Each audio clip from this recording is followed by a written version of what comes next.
그러니까 오늘 외국인들도 매수에 참여하고 있는 것을 알 수가 있습니다. 그동안에 여러분 어떻습니까? 어마무시한 매도세를 이었어요. 손절로 대응한다? 아닙니다. 하반기 얼마나 더 오를지 보고 나서 매수로 대응을 하셔야 되는 겁니다. 하반기 아직 매수를 안 하거나 기다리시는 분들이 있다라고 하면 전 두 가지라고 말씀을 드리고 싶어요. 안녕하십니까, 반갑습니다. 코스피 관련돼 가지고 오늘 좀 내용 보면서 할 수 있도록 하겠습니다. 많은 분들이 와주셨는데 코스피 관련돼 가지고 얘기를 좀 하려고 합니다. 이 내용 함께 보면서 갈 수 있도록 하겠습니다. 기본적으로 지금 코스피 12,000을 뭐 제가 보는 게 아니고 미국이나 어떤 한국의 투자은행들이나 뭐 글로벌 IB들이 그러고 있는데 왜 그런지 한번 볼 수 있도록 하겠습니다. 자, 미국은 신고가고요, 한국은 8,000선에 공방을 하고 있습니다. 자, 에너지는 위에서 아래에서 모두 모이고 있는데 사실 이런 시장에서 제가 봤을 때 아직 뭐 매수를 못하거나 아직 물려있는 분들이 굉장히 좀 많을 거라 생각을 하거든요. 근데 제가 신사임당에서 라이브를 하면서 늘 말씀을 드렸던 게 뭐냐면 지금은 손절할 때가 아니라 오히려 매수를 가져갈 때라고 말씀을 드렸던 것 같습니다. 그런데 그 부분에서 여러분들 오늘 미장 뉴스들을 같이 보면서 한번 시장 볼 수 있도록 하겠습니다. 자, 미국은요, 전쟁 리스크를 AI가 눌렀습니다. 트럼프 대통령이 미국과 이란 휴전에 대해서 불안한 발언을 내놨음에도 불구하고 3대 지수가 모두 상승했습니다. 자, S&P 500과 나스닥은 또 한 번 사상 최고치를 썼죠. 지정학 불확실성보다 AI 인프라 투자 사이클에 대한 확신이 더 큰데 마이크로소프트의 코파일럿도 지금 설치량이 늘고 있고 전반적으로 인텔에 대한 이슈도 계속 커지고 있습니다. 더군다나 지금 시장에서 봐야 되는 게 뭐냐면 스페이스X 상장으로 인해서 많은 자금들이 뭉쳤는데 상장이 끝나게 되면은 시장에 255조 원이 다시 또 나오게 됩니다. 그래서 아직 매수를 못했거나 하반기에 뭐가 가야 될지 뭐가 오를지 궁금하신 분들이 있다고 하면 오늘 방송 잘 보셨으면 좋겠습니다. 그리고 지금 미국이 이란에 대한 공습을 멈췄다라고 하죠. 그리고 종전에 대한 기대감도 올라가면서 전반적으로 오늘 시장 올라가는 것을 알 수가 있습니다. 코스피 8,300포인트고요. 코스닥은 지금 1,000포인트를 넘어서서 전반적으로 코스닥의 지금 자금들도 올라가고 있는 것을 알 수가 있습니다. 어제 나스닥은 2.54%, 그리고 필라델피아 반도체 지수는 7.91% 상승하면서 마감을 했습니다. 자, 하반기에 우리가 갖고 있던 것들이 뭐냐면 반도체가 계속 필요할까? 그리고 데이터 센터에 대한 우려가 계속 있을까? 이런 것들이 시장에 있었는데 불식시키듯 다시 올라가는 것을 알 수가 있습니다. 그러니까 이런 시장에 손절하고 나서 나간 사람들이 다시 쓰라린 고배를 맞으면서 고점에서 사야 되는 시기가 온 것을 알 수가 있죠. 더군다나 어제도 말씀을 드렸지만 삼성 SDI나 포스코홀딩스를 중심으로 하반기 좀 포트폴리오 가져가시면 좋다라고 말씀을 드렸는데 오늘 삼성 SDI가 계속 상승하고 있는 것을 알 수가 있습니다. 오늘 11% 올랐죠. 자, 내용 보겠습니다. 여러분, 제가 보는 것들 중에 가장 큰 게 뭐냐면 6월 초 수출과 숫자가 미쳤습니다. 관세청에서 6월 1일부터 10일까지 수출입 현황을 보면 286.3억 달러입니다. 전년 동기 대비 85.9%, 1월과 10일 기준 역대 최대입니다. 반도체가 끌고 가는 수출 사이클이 지수의 펀더멘털을 직접 증명하고 있습니다. 여러분들이 아시는 것처럼 지수가 비싸다는 논쟁에 대한 가장 강력한 반박 자료죠. 그러니까 오늘 외국인들도 매수에 참여하고 있는 것을 알 수가 있습니다. 그동안에 여러분 어떻습니까? 그동안에 어마무시한 매도세를 이었어요. 그리고 CPI 발표도 있고 PPI 발표도 있고 오라클의 실적 발표도 있었는데 전반적으로 다 잘 나왔습니다. CPI 발표에서 막 겁나가지고 도망갔던 분들 지금 고점에 사셔야 됩니다. 그러니까 외국인들이 오늘 1.5조 원어치 매수를 가져가고 있고 오늘 매도하는 거는 개인들만 매도를 하고 있습니다. 그러니까 이런 시장에서 여러분들이 보셔야 되는 건 뭐냐? 뭡니까 여러분? 손절로 대응한다? 아닙니다. 하반기 얼마나 더 오를지 보고 나서 매수로 대응을 하셔야 되는 겁니다. 자, 방송 보시는 분들 1번 한 번씩 남겨주시면은 제가 잘 보고 있다 라는 내용으로 더 많은 내용들 알려드릴 수 있도록 하겠습니다. 그래서 저는 이 시장에서 오늘 어떤 거 위주로 여러분들이 포지션을 잡아가셨으면 좋겠냐면 하반기 아직 매수를 안 하거나 기다리시는 분들이 있다라고 하면 전 두 가지라고 말씀을 드리고 싶어요. 이 기준으로 봤을 때 자, 하반기 대응 전략에 대해서 한번 보자고요. 하반기 어떤 걸 가져가야 될까? 하반기 어떻게 가져가야 내가 좀 돈을 벌 수 있을까? 여러분, 뭐 기술적 분석이든 뭐 심리적 분석이든 일단 종목을 골라놓고서 가야 되지 않겠습니까? 그죠? 자, 하반기 대응 전략에 대해서 좀 말씀을 드리면 일단은 기본적으로 이거라고 봐요. 자, 데이터 센터 관련주, 두 번째 반도체, 4번째 냉각, 네 번째는 ESS입니다. 이런 거 위주로 일단 그 카테고리를 잡아 두셔야 돼요. 근데 여기서 덜 오르고 그리고 마지막 다섯 번째 전력이죠. 여기 안에서만 여러분들이 한 종목씩만 갖고 계셔도 제가 봤을 때는 어떻습니까? 하반기에 대응하기 좋은데 데이터 센터 관련된 것들 중에서 어떤 게 있냐? 당연히 데이터 센터 관련돼서 지금 계속 볼 수 있는 거 뭡니까 여러분? 데이터 센터에 들어가는 인프라 관련들 좀 보시는 게 좋죠. 그리고 반도체는 당연히 삼성전자와 SK하이닉스, 그리고 조금 더 가서 소부장 관련된 것들. 저는 여기서 여러분 말씀드리고 싶은 게 삼성전기도 괜찮은데 이런 게 만약에 여러분들 매수하기 어려우시잖아요. 그러면 ETF도 있어요. 솔 탑2 AI 반도체 탑2 있잖아요. 요거를 보시는 게 좋을 것 같습니다. 솔 AI 반도체 탑2. 요거 내가 어떤 개별 종목을 살지 어려워라고 하시는 분들이 있다라고 하면 솔 AI 반도체 탑2 있잖아요. 요것들을 여러분들이 보시면서 가져가셨으면 좋겠어요. 그러니까 뭐 펀드 보수 이런 것들보다 제가 봤을 때 이 구간에 어떤 것들이 이루어져 있고 구성 보면은 삼성전기, SK하이닉스, 삼성전자, SK스퀘어, LG이노텍이거든요. SK스퀘어랑 하이닉스는 같이 움직입니다. 그러니까 내가 어떤 종목을 사야 될지 모르겠다 하시는 분들은 AI 반도체 탑2 플러스 이런 것들을 관심 종목에 넣어두시고 좀 보셨으면 좋겠습니다. 삼성전기도 그렇고 SK하이닉스도 그렇고 다 사고 싶은데 너무 비싸 하시는 분들은 요거 잘 체크하시길 바랄게요. 이 기준은 저는 당연히 여러분 하반기 우상향으로 간다는 기준으로 말씀을 드리는 겁니다. 그 이유가 여러분 이겁니다.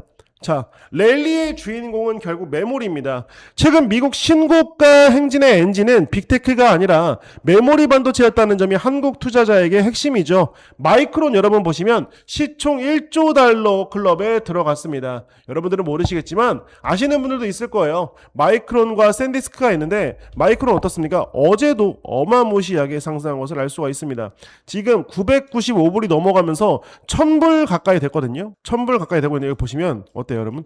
고점에서부터 떨어지긴 했지만 그래도 11% 반등을 하면서 다시 상승 랠리를 이어가고 있습니다. 샌디스크는 어떤가요? 샌디스크도 똑같이 여러분 어떻습니까?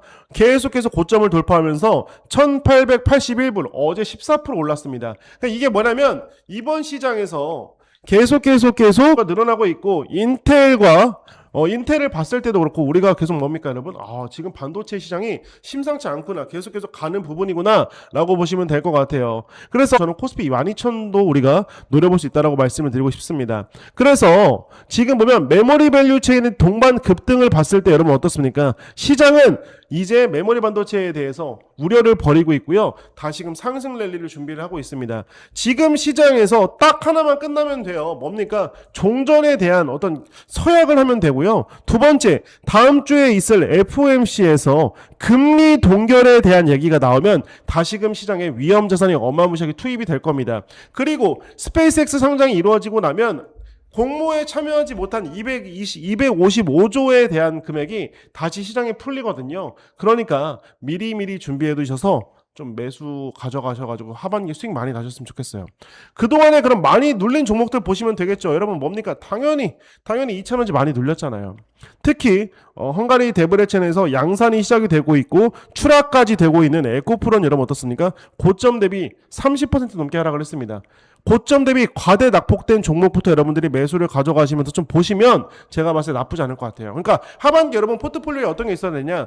반도체 대장주를 내가 못 사면 솔 AI 탑2를 사시면 돼요. 저렴합니다. 그리고 난 좀 돈이 있어 괜찮아 하시는 분들은 삼성전기와 SK하이닉스, 삼성전자 이런 포지션을 두는 게 좋고 하나는 삼성 SDI와 포스코홀딩스 이렇게 포지션을 가져가시면 나쁘지 않다. 나는 근데 그 정도의 자금은 없다 하시는 분들은 뭐 에코프로비엠 이렇게 보시면 좋을 것 같아요. 에코프로비엠도 지금 유럽에서 계속 양산이 시작되고 있고 매출에 대해서 나쁘지 않게 3분기 4분기 기대가 되고 있기 때문에 이 점 참고하셨으면 좋겠습니다. 아시겠죠?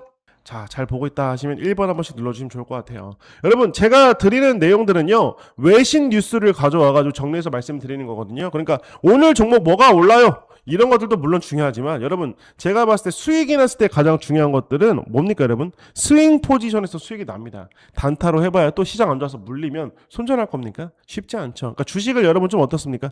제가 봤을 때 주식에 답은 없지만 쉽게 하되 방향성은 잡고 가자라고 말씀드리고 싶습니다. 자, 트럼프 공습 직전에 전격 취소했죠. 어제 이것 때문에 시장이 계속 오른 것을 알 수가 있습니다. 예고했던 대이란에 대해서 공습을 전격 철회했습니다. 그리고 서명 즉시 호르무즈 해협을 개방한다고 하죠. 종전 합의문에 서명하는 즉시 호르무즈 해협이 열린다는 공식적으로 언급을 했습니다. 근데 1호는 아직 최종 결정을 안 했죠. 60일 동안 또 연장을 한다고 합니다. 그러니까 지금 계속해서 연장을 하면서 지금 뭐만 남았냐면 협의문에 서명하는 것만 남은 거죠. 그러니까 이 부분에서 우리가 생각하는 게 뭐냐? 지금 시장이 다시금 전쟁이 끝나가면서 열리고 있다. 이런 부분만 보셨으면 됐겠어요. 아시겠죠? 자, 제가 하반기에 또 시장이 12,000포인트까지 가는 내용에 대해서 말씀을 드리고 있는데 하나, 유가, 물가, 금리, 멀티플에 대한 얘기를 가져왔습니다. 종전은요, 단순한 안도랠리가 아니라 코스피 PER을 한 단계 끌어올릴 수 있는 할인율 이벤트죠. 보세요, 여러분. 자, 지금 미국과 이란은 60일간의 또 협의를 연장을 하면서 협의문에 대해서 계속 얘기를 하고 있는데 여기서 보셔야 되는 게 뭐냐? 호르무즈가 개방이 되면 유가 리스크 프리미엄이 소멸이 됩니다.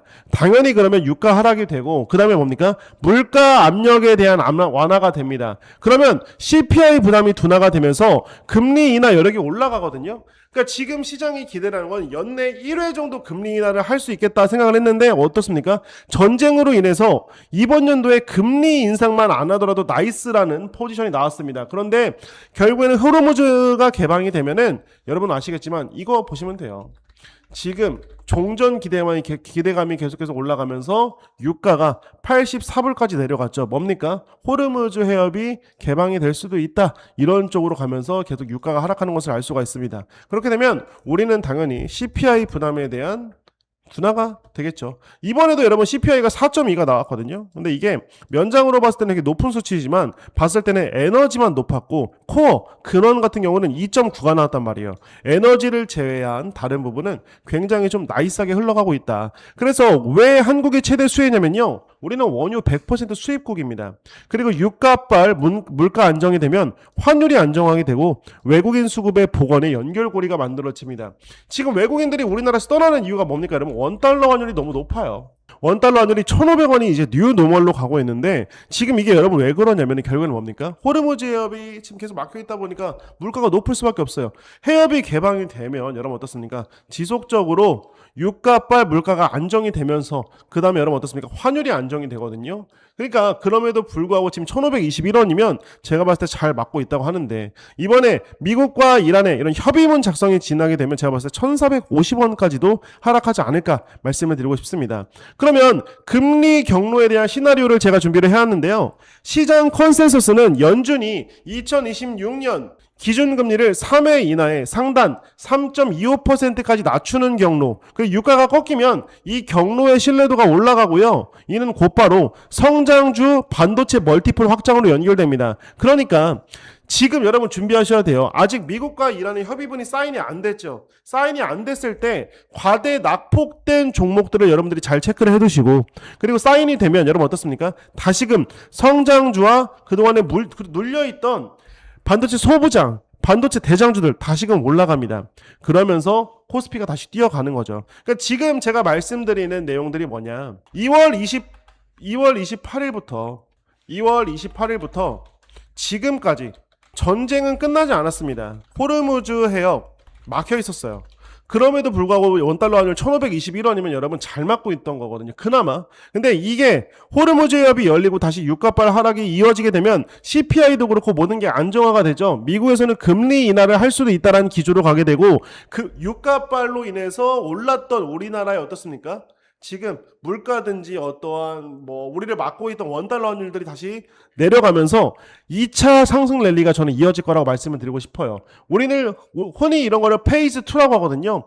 페이즈 2 시기에 들어가는 거고 아직 매수를 하지 않거나 준비하고 있으신 분들은 그때 상승 랠리에 한 번 더 타시면 좋을 것 같습니다. 왜냐하면 여러분 아까도 말씀을 드렸지만 수출을 보시면 돼요. 수출이 지금 보세요. 관세청 6월 1일부터 10일까지 286.3억 달러가 수출이 되었고 전년 동기 대비 85.9%예요.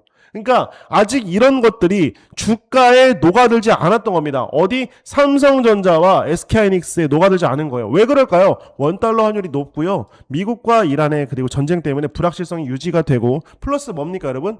아직 끝나지 않은 것들이 있기 때문에 이런 부분에 대해서 이 수출에 대한 내용들이 계속 적용이 안 된 겁니다. 근데 지금 우리를 막고 있던 미국과 이란의 협의문에 대해서 사인이 되게 되면 어떻습니까? 유가가 높았을 때 이루어져 있던 유가빨 내용들이 진정이 되면서 원달러 환율 내려가게 되고요. 다시 외국인 자금 들어옵니다. 그래서 오늘 외국인들이 들어온 내용도 여러분 뭡니까? 그런 거랑 비슷한 거예요. 뭐냐면 미국과 이란의 진짜 종전이 가까워지고 있고 미국에서 반도체와 AI에 관한 버블론이 점점 버블론 아니네 괜찮네 이런 부분을 가다 보니까 어떻습니까? 외국인들이 오늘 1.6조 원 매수하는 것을 알 수가 있습니다.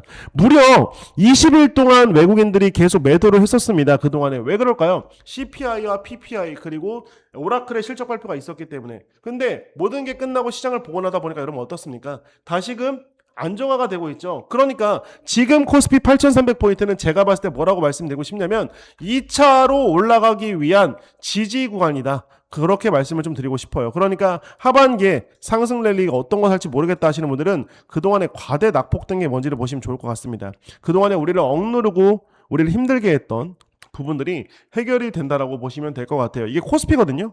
코스피가 여러분 어떻습니까? 올라가다가 고점에서부터 눌렸죠. 그 다음에 뭡니까? 다시금 랠리가 시작이 되면서 10,000포인트 상단까지 올라갈 수 있는 그런 부분들이 만들어지는 거죠. 10,000포인트 가려면 어떤 게 필요하겠습니까? 여러분 환율이 안정이 돼야 돼요.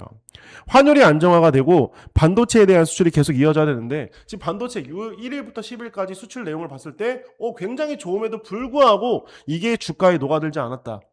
샌디스크와 마이크론이 오른 거에 비해서 덜 올랐습니다. 삼성전자와 SK하이닉스도. 그러니까 이 부분에서 여러분들 잘 생각하셔야 됩니다. 괜히 노무라 증권이 하이닉스를 400조 원, 500조 원 간다고 한 게 아니에요, 여러분.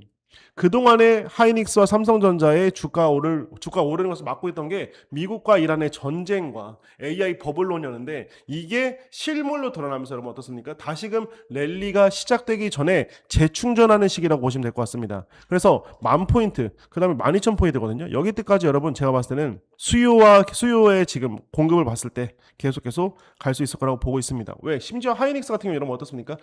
영업이익률이 80% 근방이에요. 그러니까 1,000원을 팔면 800원이 남아요. 그 정도로 시장은 프리미엄을 붙여서라도 사고 있는 이 시기에 어떤 걸 살지 모르겠다. 단기적으로 시장을 보는 것보다 여러분 좀 어떻습니까? 롱텀으로 보시는 게 여러분 계좌가 증가하는 게 훨씬 더 나을 거라고 말씀을 드리고 싶습니다.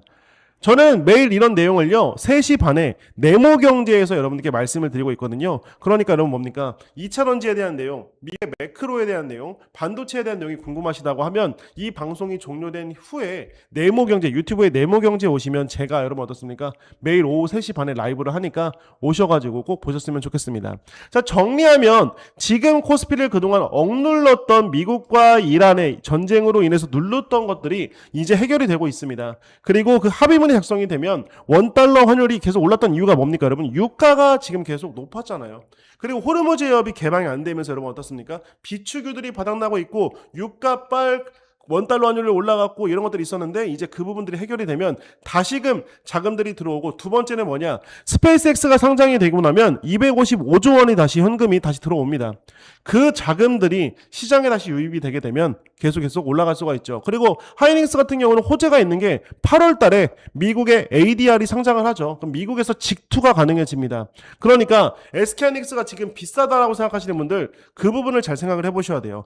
유례없는 반도체 랠리가 이어지고 있고 이 랠리가 언제 끝날지 모릅니다. 내년에 엔비디아 같은 경우는 라인업을 4개 정도 준비하고 있는데 여기에 들어가는 반도체도 굉장히 많죠. 그러니까 아직 어떤 걸 사야 될지 지금 시장에서 내가 매수로 베팅해야 될지 매도로 해야 될지 궁금하신 분들이 있다고 하면 이번 기회에 저와 함께 방송을 보시면서 꼭꼭꼭 살펴보셨으면 좋겠습니다. 자, 여러분 저는요 매주 월요일 목요일 금요일 라이브를 하고 있는데요 신사임당에서는 다양한 전문가들에서 10시 반에 저는 반도체와 2차전지 미국의 매크로를 말씀을 드리고 있는데 쉽게 미국을 들여다보고 싶으신 분들은 매주 월요일, 목요일, 금요일 신사임당 라이브를 찾아주시길 바라겠습니다. 그리고 저를 조금 더 알고 싶으시다. 유튜브에 네모경제를 검색하시면 제가 나오니까 함께 보셨으면 좋겠습니다. 자, 여러분 이번 한 주도 너무 고생 많으셨고 다음 주도 여러분들의 승리를 위해서 응원하겠습니다. 감사합니다. 여러분 저는 김민규였습니다.